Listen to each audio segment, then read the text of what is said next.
जब मैं कूड़े के बड़े बड़े ढेर साफ करने की बात कर रहा हूं तो यहां दिल्ली में भी ऐसा ही एक पहाड़ बरसों से डेरा डाले हुए है। ये पहाड़ भी हटने का इंतजार कर रहा है। साथियों, आजकल जो दुनिया में ग्रीन जॉब्स की संभावनाओं की चर्चा हो रही है, भारत में शुरू हो रहा ये अभियान अनेकों ग्रीन जॉब्स भी बनाएगा। देश में शहरों के विकास के लिए आधुनिक टेक्नोलॉजी का इस्तेमाल भी लगातार बढ़ रहा है।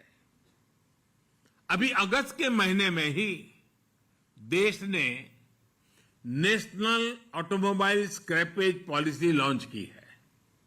ये नई scrapping policy waste to wealth के अभियान को, सर्कुलर इकोनॉमी को और मजबूती देती है। ये पॉलिसी देश के शहरों से प्रदूषण कम करने में भी बड़ी भूमिका निभाएगी।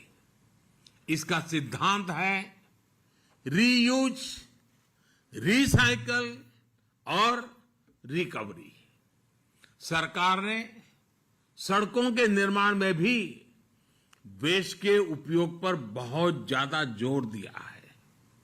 जो सरकारी इमारतें बन रही हैं, सरकारी आवास योजनाओं के तहत जो घर बनाए जा रहे हैं, उनमें भी रिसाइकलिंग को प्रोत्साहित किया जा रहा है। साथियों, स्वच्छ भारत और संतुलित शहरीकरण को एक नई दिशा देने में राज्यों की बहुत बड़ी भागीदारी रही है। अभी हमने कई साथी मुख्यमंत्रियों का संदेश भी सुना है। मैं देश की प्रत्येक राज्य सरकार का आज विशेष आभार व्यक्त करता हूं। सभी राज्यों ने अपने शहरों की बेसिक जरूरतों को एड्रेस किया। वाटर सप्लाई से लेकर सैनिटेशन तक के लिए प्लानिंग की। अमृत मिशन के तहत 80,000 करोड़ से ज्यादा के प्रोजेक्ट्स पर काम चल रहा है। इससे शहरों के बेहतर भविष्य के साथ साथ युवाओं को नए अवसर भी मिल रहे हैं। पानी का कनेक्शन हो, सीवर लाइन की सुविधा हो, अब हमें इन सुविधाओं का लाभ भी 100% शहरी परिवारों तक पहुंचाना है। हमारे शहरों में सीवेज वाटर ट्रीटमेंट बढ़ेगा तो शहरों के जल संसाधन स्वच्छ होंगे, हमारी नदियां साफ होगी। हमें इस संकल्प के साथ आगे बढ़ना होगा कि देश की किसी भी नदी में थोड़ा सा भी पानी बिना ट्रीटमेंट के ना गिरे, कोई गंदा नाला नदी में न गिरे।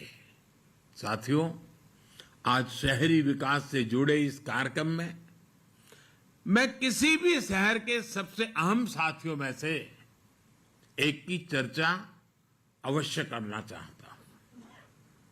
ये साथी है हमारे रेहड़ी पटरी वाले, ठेला चलाने वाले, स्ट्रीट वेंडर्स। इन लोगों के लिए पीएम स्वनिधि योजना एक आशा की नई किरण बनकर आई है। आजादी के दशकों बाद तक हमारे इन साथियों की सूद नहीं ली गई थी। थोड़े से पैसे के लिए उन्हें किसी से बहुत ज्यादा ब्याज पर कर्ज लेना पड़ता था। वो कर्ज के बोझ में डूबा रहता था। दिन भर मेहनत करके कमाता था, परिवार के लिए जितना देता था उससे ज्यादा ब्याज वाले को देना पड़ता था। जब लेन देन का कोई इतिहास ना हो, कोई डॉक्यूमेंट ना हो, तो उन्हें बैंकों से मदद मिलना भी असंभव था। इस असंभव को संभव किया है पीएम स्वनिधि योजना ने आज देश के